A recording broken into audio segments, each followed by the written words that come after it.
DalaDFitness with Workout Tip Tuesday. We are continuing with the squats.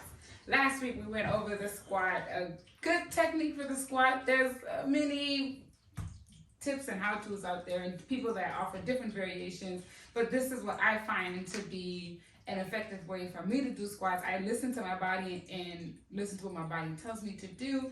Last week we went over the basics, feet outside the hips, toes pointing slightly outward. You're gonna bend from the hips, drop, knees behind toes, and then come on up. That's your squat.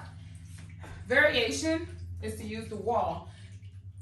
So I'm going to support myself with the wall.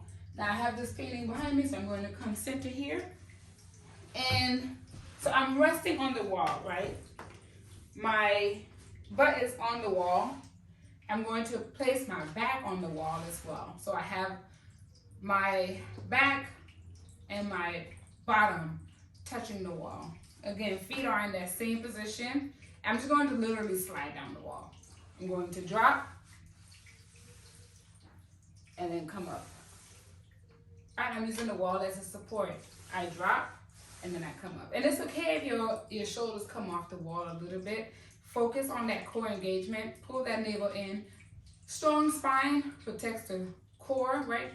A strong core protects the spine. Hi, that was backwards. Strong core protects the spine. That's it. So you're just going to drop. Sometimes my shoulders are touching. Sometimes it's not.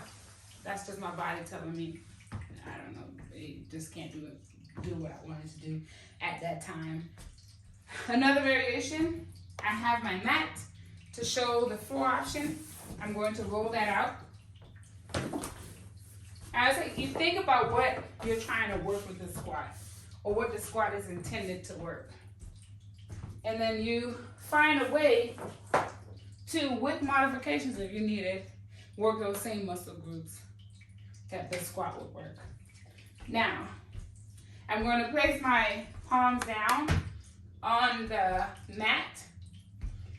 Now, if you have wrist pressure or you can't put too much pressure on your wrist, I'll try some variations for that. I'll see how that'll work out. But here you are. You come on up.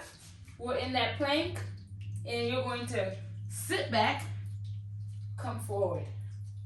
Sit back, forward. You're squatting on the floor. Let's see what that will look like on the forearms, if that's even possible. Oh, yes. So taking that pressure off the wrist and just sitting the bottom back for that modified squat. That actually felt good in my shoulders. I felt like my shoulder got a nice stretch out of that. So I like that one. So that's a floor variation. And there's also machines at the gym that you can use to work those same muscle groups that the squat. Why is my heart rate elevated? I think it was from that bit of floor squat.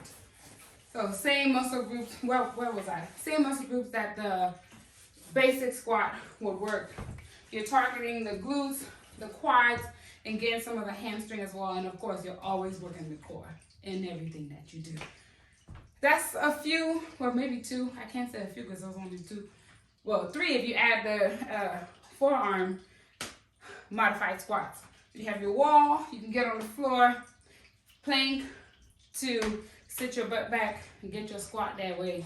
You're not standing, if you feel like too much pressure on your knees doing squats, you can take it to the floor and do a variation of squats that way. I'm going to leave you with that. See you all next Tuesday. Have a good day.